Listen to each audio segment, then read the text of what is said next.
Has the death of Elizabeth II ignited some kind of mass psychosis in Africans? Is there a level of psychosis involved when black people mourn her so unreservedly? Welcome to the Sankofa Pan-African series. Please support us through Patreon and by buying me coffee so we can continue to bring you this series. Subscribe if you've not yet done so. Please turn on your notification button so you know when we have new episodes. And please share our videos with all your contacts. Seriously though, we need to ask ourselves this question. What does the monarchy represent for us as people of African descent? I'm particularly stumped by the announcement made by the immediate past president of Kenya, who declared 4 days of national mourning for the British monarch.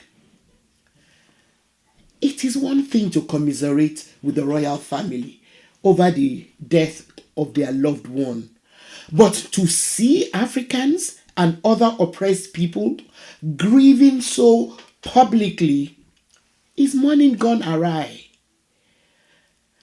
In order to be able to actually see Elizabeth II as someone worthy of mourning by people of African descent and others who suffered under the British Empire, we have to believe that she was not only innocent, but also completely ignorant of what her family did that led to her becoming an empress.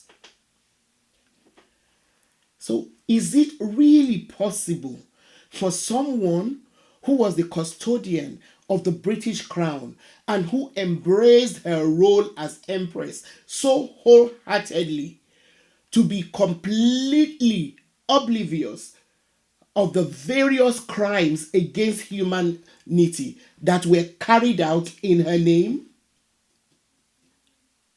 While the idea that countries like Kenya and Malawi, and even some like Rwanda that were never colonized by the British have declared days of mourning is alarming.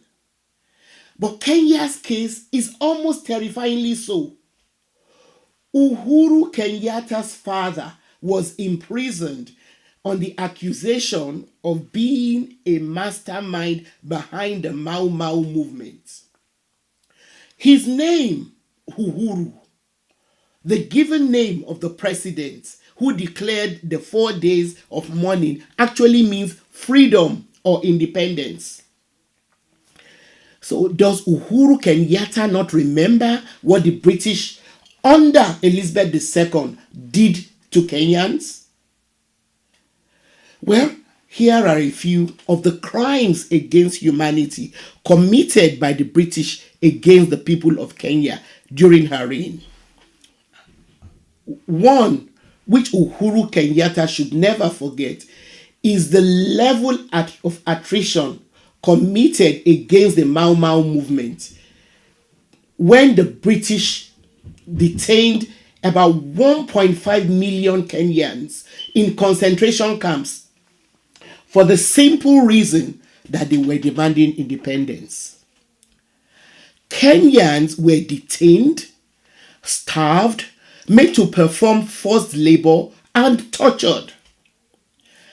Britain tried to force the detainees to renounce their allegiance to the Mau Mau movement by making them pledge allegiance to Britain and the Queen, this same Elizabeth II. And on the 3rd of March 1959, during Elizabeth II's reign, in Hola, one of the concentration camps that were set up to torture the Mau Mau, 11 of the detainees were clubbed to death by guards under the order of the camp commandant, a loyal subject of Her Majesty Elizabeth II. 77 other surviving detainees sustained serious permanent injuries. The British then tried to cover this massacre by lying that the deaths occurred after the men drank contaminated water. As a matter of fact, anyone who is even remotely familiar with the British colonial system will recall that the Queen's portrait was plastered over every government office, court, or what have you. Her image and name were used to legitimize colonial force, which extracted resources that built the UK and left colonies in Africa, the Caribbean, and other parts of the world impoverished. We are still suffering as a result of that pillage.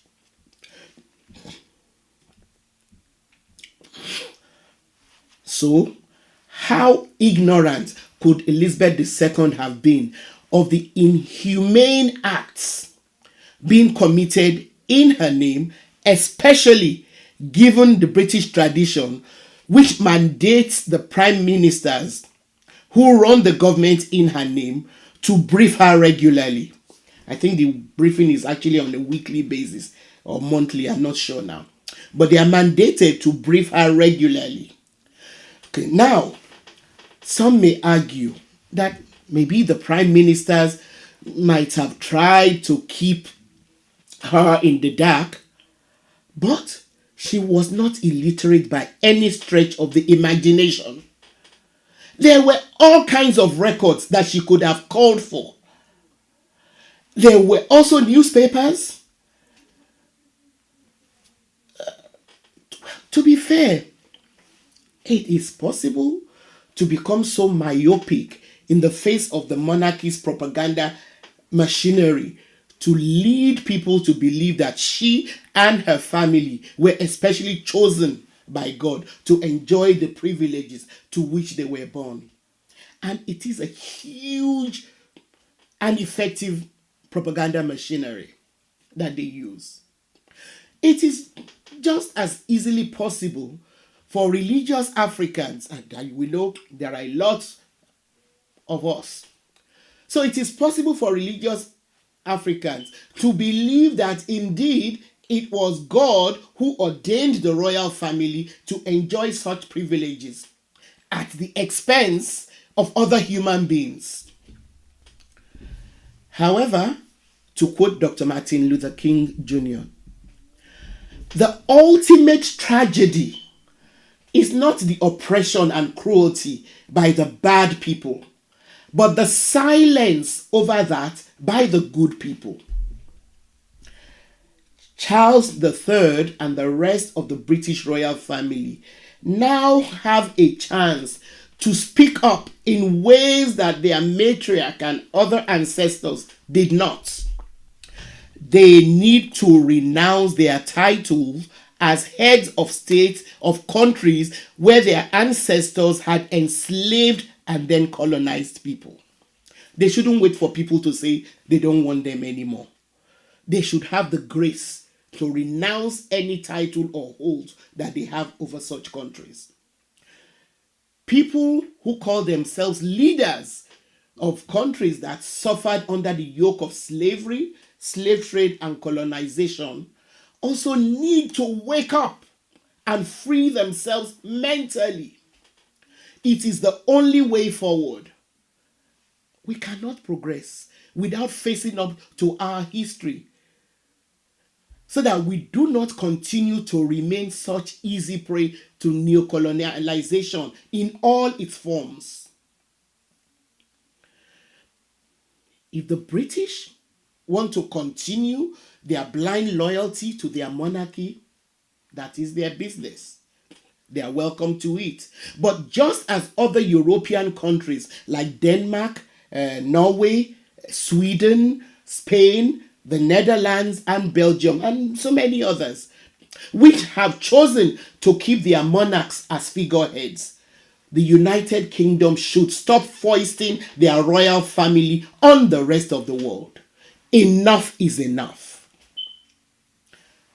Please remember, Elizabeth the Second's funeral alone is being estimated to cost between 7.5 and $9 billion. Here is how her country made the kind of wealth that would allow them give her such an extravagant funeral. At the time of her accession, Britain's economy was wrecked as a result of the Second World War.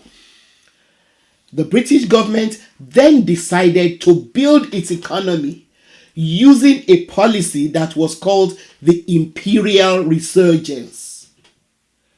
Kenya's tea, alongside other resources from Africa and other parts of the world that were colonized by Britain, too numerous to name here, was what was used to bolster the British economy. As such, when we watch and see all the pomp and pageantry with all the imperial emblems that will be on display during the funeral, just as during every other major royal event, remember that it is the blood, toil, and sweat of Africans and other colonized people that has been translated into the stupendous cost of maintaining the royal family. Let's not deceive ourselves. Thanks for watching. Please support us through Patreon and by buying me coffee so we can continue to bring you this series. Subscribe if you've not yet done so. Don't forget to turn on your notification buttons and share our videos with all your contacts. But please keep your comments coming. Thank you.